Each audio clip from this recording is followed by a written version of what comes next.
శ్రీమాత్రే నమ. జై గురు దత్తాత్రేయ నమ. ఈ వీడియోలో మనం ఆగస్టు 1వ తారీఖు నుంచి 31వ తారీఖు మధ్యలో జరగబోయే మాస ఫలితాలు మేషరాశి వారికి ఏ విధంగా ఉండబోతున్నాయి అన్న విషయాన్ని మనం ఈ వీడియోలో పరిశీలిద్దాం. మరి మేషరాశికి ఈ మాసంలో ధనస్థానంలో కుజ గురులు, చతుర్థ స్థానమందు రవి, పంచమ స్థానంలో బుధ శుక్రులు సంచారంతో ఈ మాసం ప్రారంభం జరిగింది.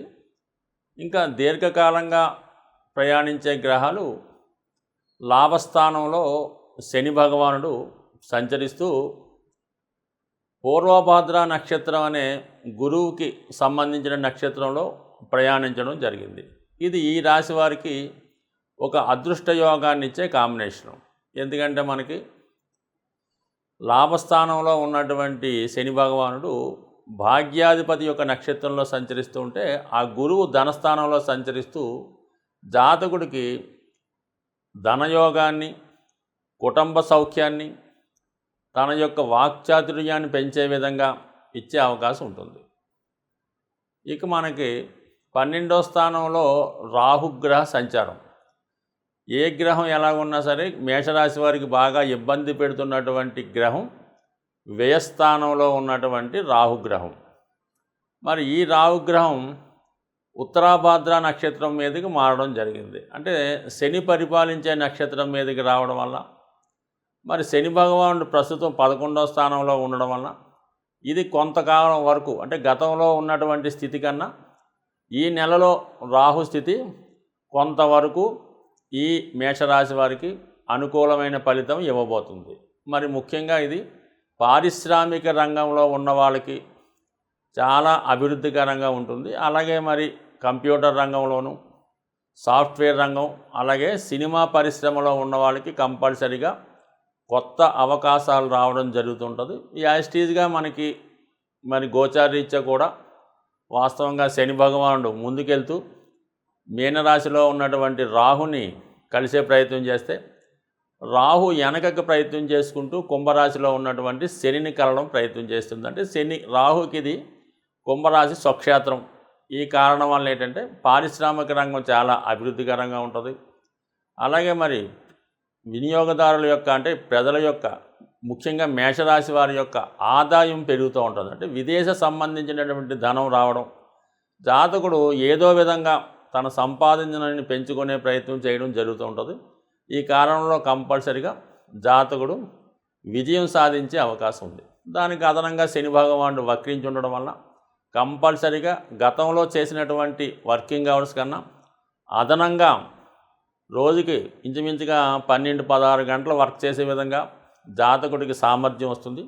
అదేవిధంగా జాతకుడు తన సామర్థ్యాన్ని పెంచుకొని తన ఆదాయాన్ని కూడా పెంచుకునే ప్రయత్నం చేయడం జరుగుతూ ఉంటుంది. సో ఈ విధంగా మరి ఈ దీర్ఘకాలంగా ప్రయాణించే గ్రహాలైనటువంటి శని రాహులు జాతకుడికి చాలా వరకు అభివృద్ధికరం వైపు తీసుకెళ్లే అవకాశం ఉంటుంది. కొత్తగా అయినా వ్యాపారం ప్రారంభిద్దాం అనుకున్న వాళ్ళకి కానీ, ఏదైనా పరిశ్రమ స్టార్ట్ చేద్దాం అనుకున్న వాళ్ళకి, అంటే భారీ ఎత్తులో ఏదైనా పరిశ్రమ చేద్దాం అనుకున్న వాళ్ళకి ఈ కాంబినేషన్ చాలా అనుకూలంగా ఉంది. సో దేనికైనా మరి ఏ వ్యాపారం చేద్దామన్నా, ఏ పరిశ్రమ స్థాపించాలన్నా వాళ్ళ స్థాయిని బట్టి ఖచ్చితంగా ధనం అవసరం అవుతుంటుంది. ఆ ధనంతో పాటు జాతకుడికి అదృష్టం కూడా తోడవాలి. అటువంటి అదృష్ట యోగాన్ని గురువు ద్వారా మనకి కుటుంబ స్థానంలో, ధనస్థానంలో ఉండడం వల్ల జాతకుడు ఏ పని చేద్దామన్నా దానికి కుటుంబ సభ్యుల సహకారం 100% ఉంటుంది. అలాగే కుటుంబ సభ్యుల యొక్క ఆర్థిక సహకారం కూడా చాలా వరకు జాతకుడికి లభించే అవకాశం ఉంది. సో ఇక గురువు వాక్స్థానంలో, ధనస్థానంలో ఉండడం వల్ల కుటుంబంలో శుభకార్యాలు జరిగే అవకాశం ఉంటుంది. జాతకుడు కూడా ఎక్కువగా శుభకార్యాల్లోనూ, అలాగే ఆధ్యాత్మిక భక్తి సంబంధించిన కార్యక్రమాల్లో పాల్గొనడం కూడా ఎక్కువగా జరుగుతుంటుంది. బట్ ఏదో అంటే వృషభ రాశి యాక్చువల్గా సహజ ధనరాశి. ఆ సహజ ధనరాశిలో ఈ భాగ్యాధిపతి గురువు ప్రవేశించడం వల్ల ఖచ్చితంగా వ్యక్తిగతంగా మీ కుటుంబం యొక్క ఆదాయం పెరుగుతుంది. అలాగే ఇది ఫైనాన్స్ వ్యాపారం చేస్తున్న వాళ్ళకి, వ్యవసాయ రంగంలో ఉన్న వాళ్ళకి, పాడి పరిశ్రమ మొదలగు రంగాల్లో ఉన్న వాళ్ళకి వ్యక్తిగతంగా వాళ్ళ ఆదాయం కూడా పెరిగే అవకాశం ఉంది. ఇది విద్యార్థులకు కూడా చాలా వాక్చాతుర్యంతో పాటు మంచి స్కాలర్షిప్ లాంటిది కూడా పొందే అవకాశం ఉంటుంది. ఇంకా ముఖ్యంగా రాష్ట్రాధిపతి గురువు, రాష్ట్రాధిపతిగా ఉన్నటువంటి కుజుడు గురువుతో కలిసి ధనస్థానంలో సంచరించడం. మేషరాశి వారికి కుజుడు లగ్నాధిపతి, అలాగే అష్టమాధిపతి కూడా అవటం వల్ల మరి చాలా వరకు ఈ కుజుడే ఈ మేషరాశి వారి అభివృద్ధికి కారణమవుతుంటాడు, వాళ్ళ యొక్క పతనానికి కూడా కారణమవుతుంటాడు. అంటే లగ్నాధిపతిగా అభివృద్ధి ఇస్తూ ఉంటాడు, అష్టమాధిపతిగా ఇబ్బందులు పెడుతుంటాడు, పతనాన్ని ఇస్తుంటాడు, సడన్గా జరిగే సంఘటనలు కూడా కారణమవుతూ ఉంటాడు.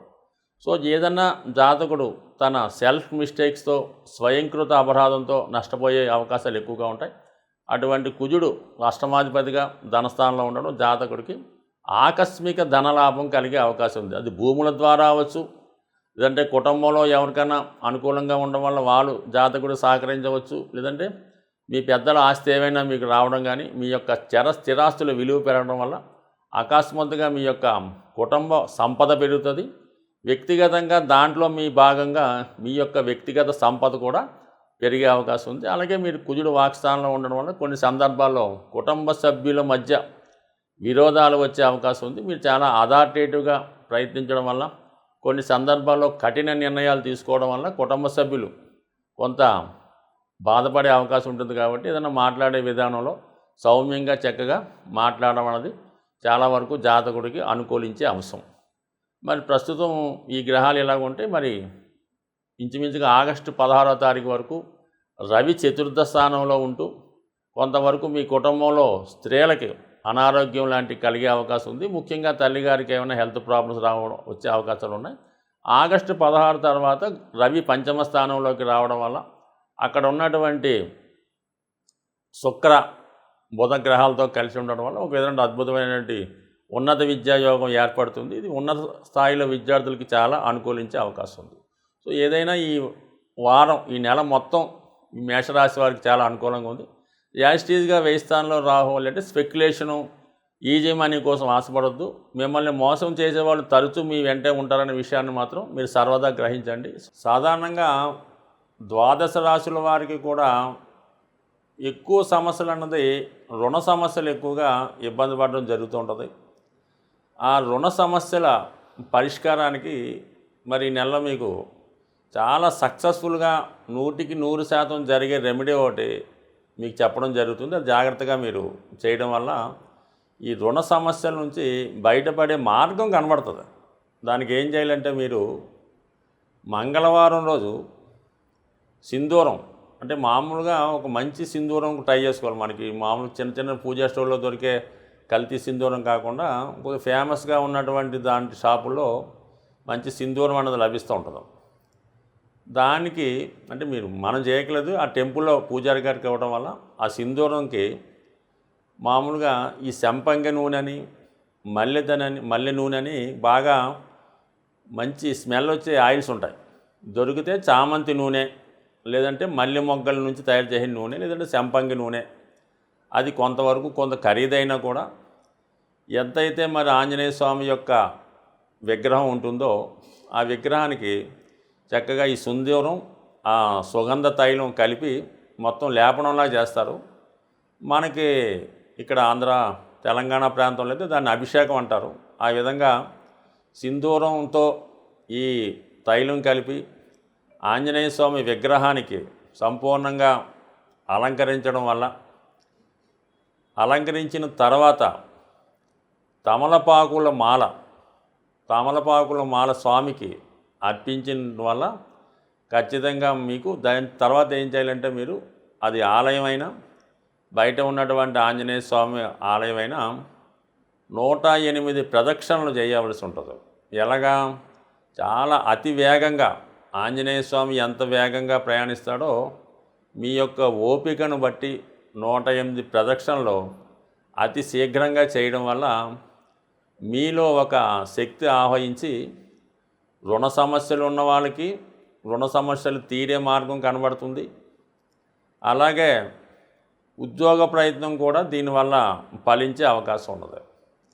సో ఇది స్త్రీలకు కొంతవరకు ఇబ్బందికరంగా ఉంటే, స్త్రీలైతే పౌర్ణమి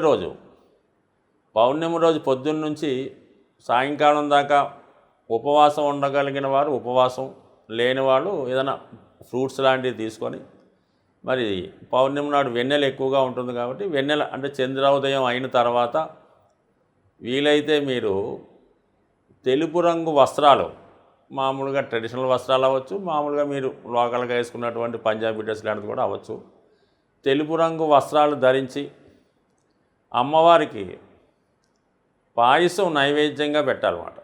పాయసం నైవేద్యంగా పెట్టి అదే వెన్నెల్లో కానీ లేదంటే అమ్మవారి దగ్గర లలితా సహస్రనామాన్ని సంపూర్ణంగా పారాయణ చేసి ఆ యొక్క ప్రసాదాన్ని కేవలం మీ యొక్క కుటుంబ సభ్యులు మాత్రమే సేకరించడం వల్ల కూడా మరి మీకు వివాహ సమస్య ఉన్నా, రుణ సమస్యలు ఉన్నా కంపల్సరీగా మీకు దాని నుంచి బయటపడే మార్గం కనబడే అవకాశం ఉన్నది.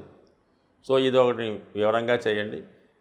ఎంత పెద్ద రెమెడీ చేయలేని వాళ్ళు ఏం చేస్తారంటే మామూలుగా సింధూరాన్ని చక్కగా కొబ్బరి నూనెలో కలిపి ఒక 108 తమలపాకులు తీసుకొని ప్రతి తమలపాకు మీద సింధూరంతో ఒక చిన్నగా ఒక మనకి ఈ ఉంగరం వేలుతో చిన్న గీతలా గీసి ప్రతి ఒక తమలపాకు ఒక ఆంజనేయ స్వామి యొక్క నామంతో లేదంటే శ్రీరామ అని స్వామి పాదాల దగ్గర ఉంచి మీ యొక్క కోరిక చెప్పుకోవడం వల్ల 100% మరి ఏదైనా ఆంజనేయ స్వామికి తమలపాకులు ఏ విధంగా సమర్పించినా మీరు ఏ ప్రయత్నం చేసినా స్వామికి చెప్పుకుంటే అది ఖచ్చితంగా తీరే అవకాశం ఉంది.